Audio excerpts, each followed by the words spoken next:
دکان میں جو مال کاروبار کے لیے رکھا ہے اس پر زکوٰۃ فرض ہوتی ہے. بالکل یہ مال تجارت ہے. مال تجارت اس مال کو کہا جاتا ہے اس میں 2 شرطیں پائی جائیں. نمبر 1 اس نیت سے خریدا ہو کہ اس کو میں آگے بیچوں گا.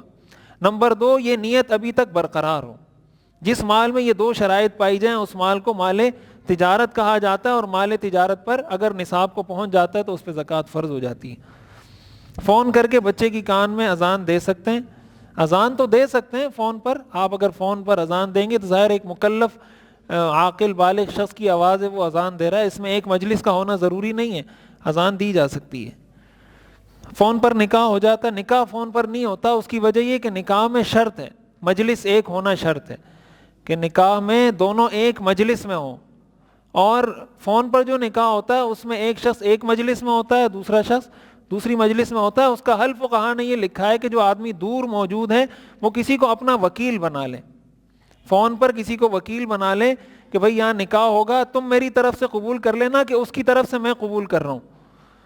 تو وہ وکیل مجلس میں موجود ہو, لڑکی والے بھی موجود ہوں, لڑکے کا وکیل بھی موجود ہو, یا اگر لڑکا ہے تو لڑکی کا وکیل, جیسے ہمارے ہاں ہوتا ہے نا, جب مولوی صاحب نکاح پڑھاتے ہیں تو لڑکی تو نہیں موجود ہوتی, لڑکی کا وکیل موجود ہوتا ہے, تو مجلس ایک ہو جاتی ہے. تو اگر کوئی باہر ہے وہ اسی طرح کسی کو وکیل بنا دے, وہ وہاں آ کر جس طرح لڑکی کا والد یا وکیل کہہ رہا ہوتا ہے کہ میں نے بچی نکاح میں دے دی, تو لڑکے کا وکیل کہہ دے کہ میں نے اس کے لیے نکاح میں قبول کر لیا, تو نکاح ہو جائے گا. اونٹ کا گوشت کھانے سے وضو ٹوٹ جاتا ہے. اونٹ کا گوشت کھانے سے وضو نہیں ٹوٹتا.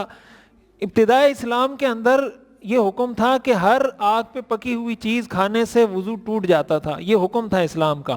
بعد میں یہ حکم منسوخ کر دیا گیا کہ کوئی پکی ہوئی چیز, آگ پہ پکی ہوئی چیز کھا لیں تو وضو اس سے نہیں ٹوٹتا. ہاف آستین والی ٹی شرٹ یہ میں نے بتا دیا. شرعاً حق مہر کتنا رکھنا چاہیے؟ حق مہر کی کم سے کم مقدار شریعت نے بتائی ہے 10 درہم. 10 درہم سے کم مہر نہیں ہونا چاہیے. 10 درہم آج کل کے تقریباً کوئی 4,500-5,000 ہزار روپے بنتے ہوں گے. یہ کم سے کم مقدار ہے. زیادہ سے زیادہ جو شریعت کا تصور ہے وہ مہر یہ ہے کہ جو خاندان میں مہر چل رہا ہو, اس لڑکی کے خاندان میں, کہ اس لڑکی کی چچا زاد, پھپھی زاد, خالہ زاد, ماموں زاد, ان کے کیا مہر چل رہے ہیں, جو مہر چل رہا ہو وہ مہر رکھنا چاہیے. بہت زیادہ بھی نہیں رکھنا چاہیے, بہت کم بھی نہیں رکھنا چاہیے کہ 10,000 روپے مہر رکھ دیا, 15,000 روپے مہر رکھ دیا. یہ مہر رکھنا شریعت میں پسندیدہ نہیں ہے. اور بہت زیادہ بھی نہیں کہ 50 لاکھ رکھ دیا, 30 لاکھ رکھ دیا. یہ بھی ڈیپینڈ کرتا ہے, کیس ٹو کیس ڈیپینڈ کرتا ہے. کسی کے لیے 50 لاکھ بھی مسئلہ نہیں ہوتے, کسی کے لیے 50,000 بھی مسئلہ ہوتے ہیں. تو دیکھنا چاہیے کہ اس کے لیے کتنا افورڈیبل ہے, اس کو وہ رکھیں. فجر کی جماعت کے دوران 2 سنتیں پڑھنی چاہیے یا نہیں؟ اگر نماز کی آواز آ رہی ہے تو کیا ہے؟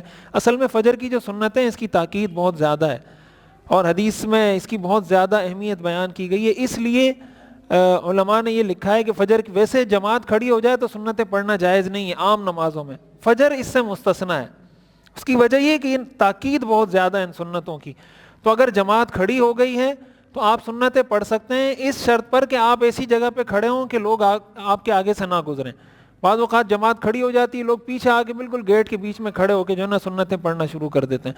کسی ستون کی آڑ لے لیں, کسی دیوار کی آڑ لے لیں. اگر آپ کو یقین ہے کہ میں سلام سے پہلے نماز میں شامل ہو جاؤں گا تو سنتیں پڑھ لیں. لیکن اگر آپ کو لگتا ہے کہ سلام میں شامل نہیں ہو سکوں گا اور نماز ہو جائے گی, پھر سنتوں کو چھوڑ دیں اور نماز پڑھ لیں. اور پھر اشراق کا وقت جب داخل ہو, سورج طلوع ہو جائے, اس کے بعد اشراق کے وقت میں وہ 2 رکعتیں ادا کر لیں زوال سے پہلے. اگر زوال تک وہ سنتیں ادا نہیں کی, پھر اس کی کوئی قضا نہیں اور ادا نہیں ہوگی.